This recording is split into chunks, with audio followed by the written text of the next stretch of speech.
Have you noticed that as the years go by, you don't drop by to see friends or family quite as often as you once did? Maybe you used to love making those regular visits, popping in for a chat, showing up at every get-together, always keeping your social calendar full. But lately, something's changed. You might pause before heading out the door, or those spur-of-the-moment visits just don't feel as necessary anymore. And you know what? That's perfectly okay. In today's video, we're diving into 6 heartfelt reasons why you might be visiting people less, and why that's not about pulling away, but about embracing what truly matters to you now. If you've ever felt this shift but couldn't quite put it into words, stick with us. These insights might just help you feel at peace with the choices you're making and see your relationships in a whole new light. Let's get started. Reason 1. Embracing the comfort of your own space. There's something so special about being at home, isn't there? Over the years, you've created a little haven that's just yours, a place where you can kick off your shoes, sip coffee from your favorite mug, and feel completely at ease. As time goes on, that sense of comfort starts to mean more than ever. The idea of getting ready, driving across town, making small talk in someone else's space, it just doesn't spark the same excitement it once did. And that's okay. It's not about hiding from the world. It's about cherishing the peace your home brings. When you were younger, you might have loved the hustle of going out chasing social events, visiting friends, always being on the move. But now, you've learned something beautiful sometimes. The best moments happen right where you are. There's a quiet joy in waking up in your own bed, moving through your day at your own pace, with no need to fit into someone else's plans. Your home is your sanctuary, tailored to you, your cozy chair, your familiar routines, the way everything feels just right. Sometimes, visiting others means stepping into spaces that don't quite fit. Maybe their house is loud or chaotic, or the furniture isn't as comfortable as what you're used to. Maybe it just doesn't feel like you. As you get older, you realize how much your physical and emotional comfort matters. Why push yourself to leave your haven when staying home feels so good? Let me tell you about Raymond. He used to feel guilty saying no to invitations, but every time he went out, he'd find himself counting the minutes. The noise, the unfamiliar vibe, the constant interruptions, it left him exhausted. One day, he decided to stop going just to be polite. Instead, he started inviting people over on his terms, when it felt right for him. And you know what? Socializing became fun again, because it happened in a place where he felt at home. Your home is more than just a place. It's where you feel safe, where your favorite things live, where you can be yourself without adjusting for anyone else. Choosing to stay in more often isn't about shutting people out. It's about honoring the space you've built and the calm it gives you. So, if you find yourself savoring those quiet days at home, don't feel bad. You're not missing out. You're choosing what feels right for you. Reason 2. Protecting your peace from stress and drama. Have you ever walked away from a visit feeling heavier than when you arrived? Maybe it was a family gathering filled with bickering, or a coffee chat that turned into an hour of complaints and gossip. As the years go by, you start to realize something important. Not every social moment is worth the weight it puts on your heart. When you were younger, you might have brushed off those tense conversations or put up with people who left you feeling drained. But now you've learned that your peace is worth more than that.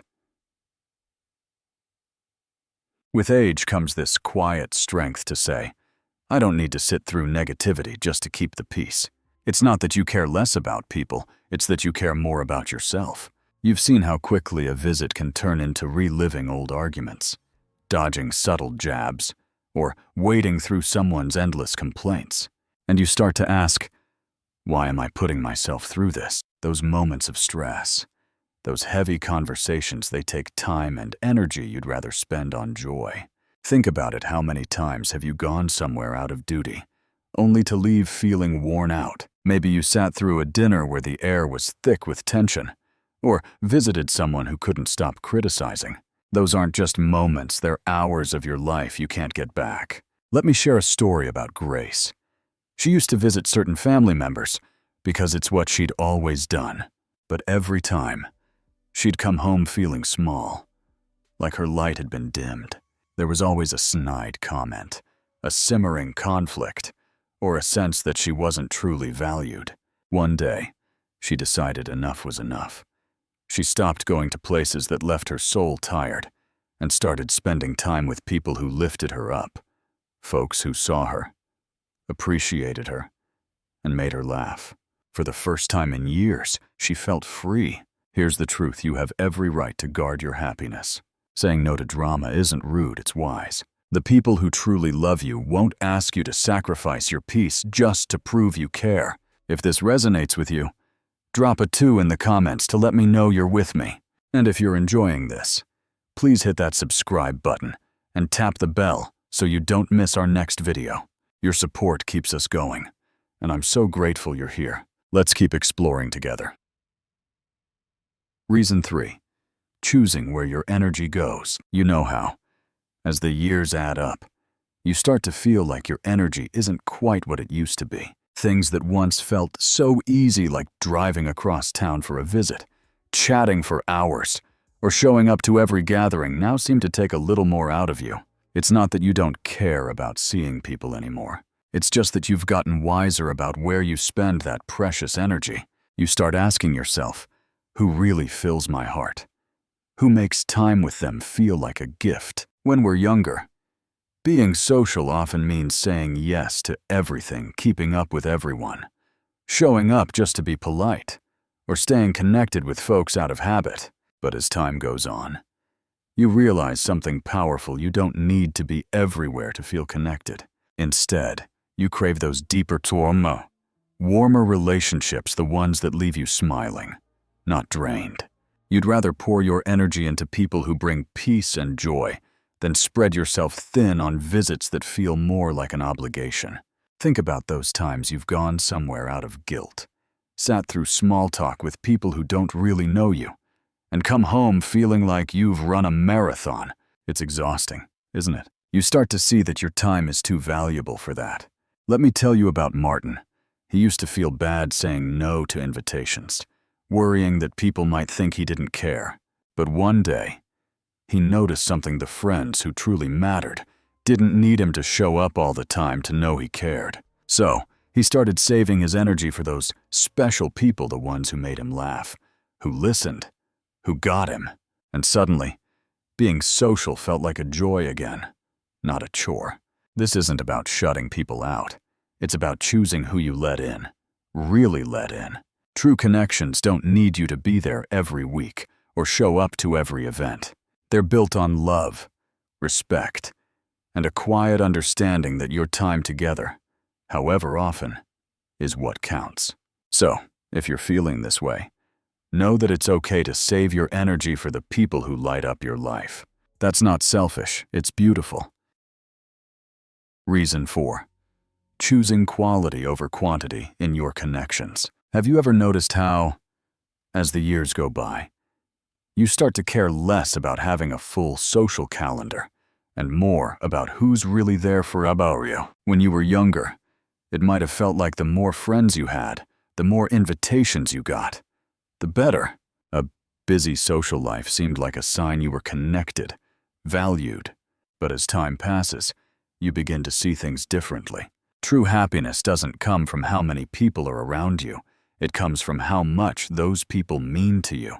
Now, instead of stretching yourself thin to keep up with everyone, you find yourself drawn to the relationships that feel real, the ones that warm your heart. You're not chasing approval anymore, or trying to stay in touch just because it's what you've always done.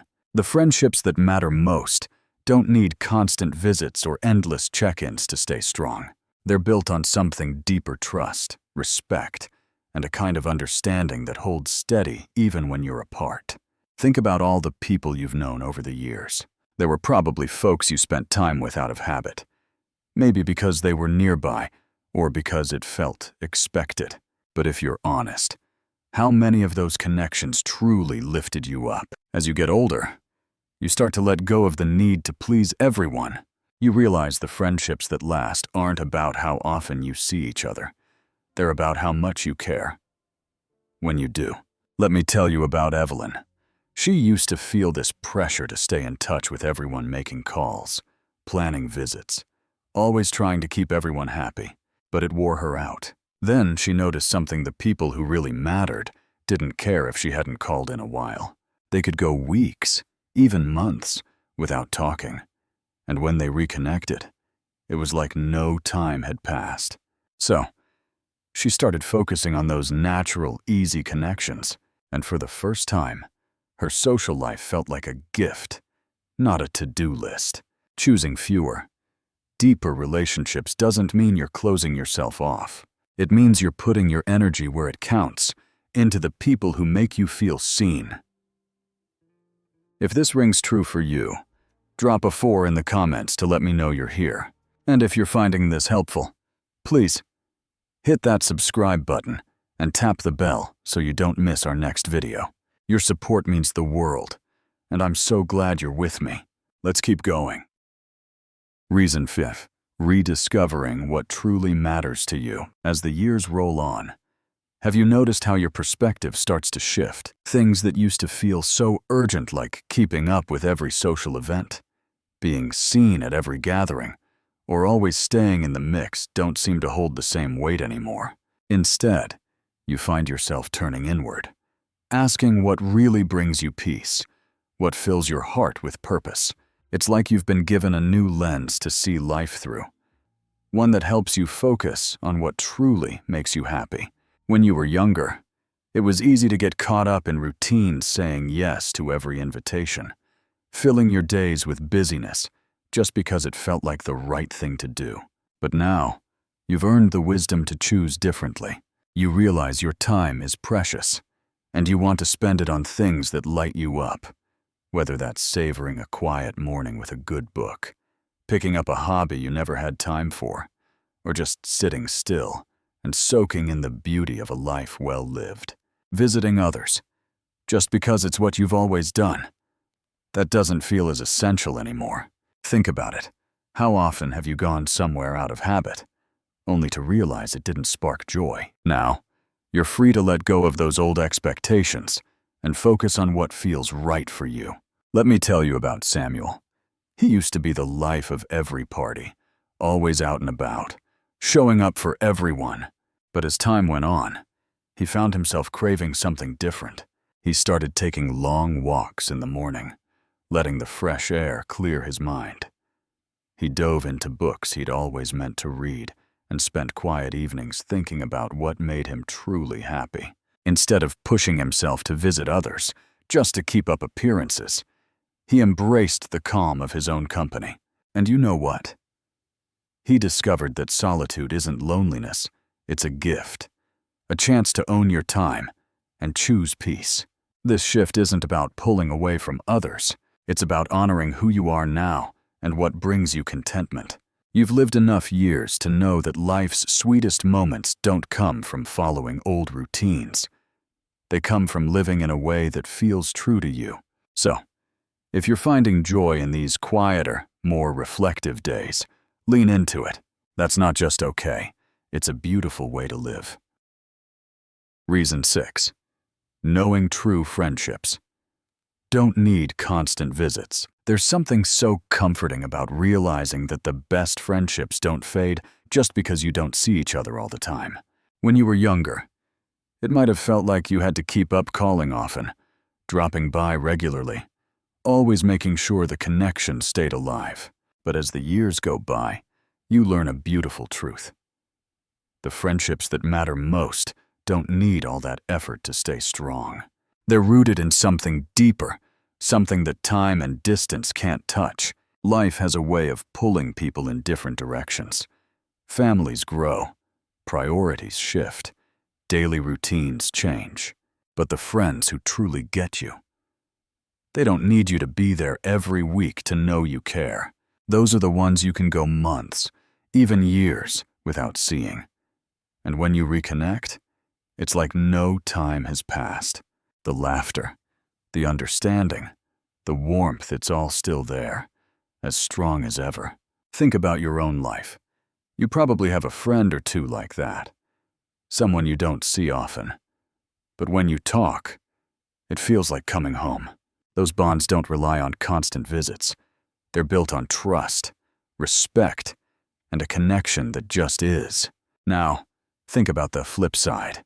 Maybe you've had relationships where you spent a lot of time together, but deep down, they didn't really fill your heart. Let me tell you about Elaine.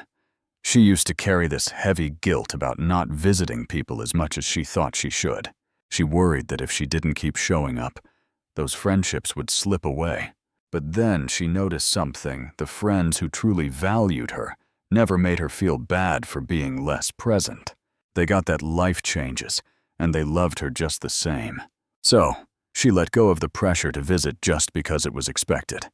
She realized that real friends don't measure your worth by how often you're there. They cherish you for the moments that count.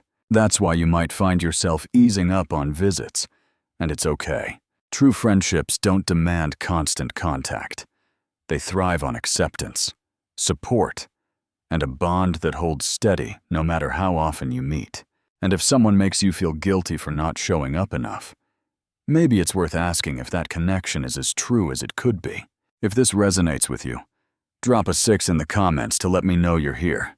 And if you're finding this helpful, please hit that subscribe button and tap the bell so you don't miss our next video. Your support means so much, and I'm so grateful you're with me. Let's wrap this up next. As we come to the end of this journey together, let's take a moment to think back on the 6 reasons we've explored why you might be visiting people less, and why that's perfectly okay. Whether it's saving your energy for the connections that light up your heart, steering clear of stress that dims your spirit, cherishing the comfort of your own home, choosing deeper friendships over fleeting ones, rediscovering what truly brings you joy, or realizing that real friends don't need you there all the time. These are all powerful signs of living life on your terms. One of the greatest gifts of this season of life is the freedom to choose what feels right for you. You don't have to keep up with every expectation, show up just to please others, or fill your days with visits that don't spark joy. Instead, you can focus on what makes you feel alive, peaceful, and whole. That's not pulling away. It's stepping into a life that honors who you are. When you do spend time with others, it's because you want to, because those moments feel special, and the people who truly matter. They'll understand that your love and care go far beyond how often you're there in person. Thank you for being here with me today. I'd love to hear from you. Drop a comment below and share one thing you've taken away from this video. Maybe how it's made you think about your own life. Your thoughts mean so much to us, and reading them keeps us inspired to create more for you. If this resonated with you, please give it a thumbs up, hit that subscribe button, and tap the bell so you don't miss what's coming next. Your support helps us keep sharing these moments together. Thanks for watching, and I'll see you soon.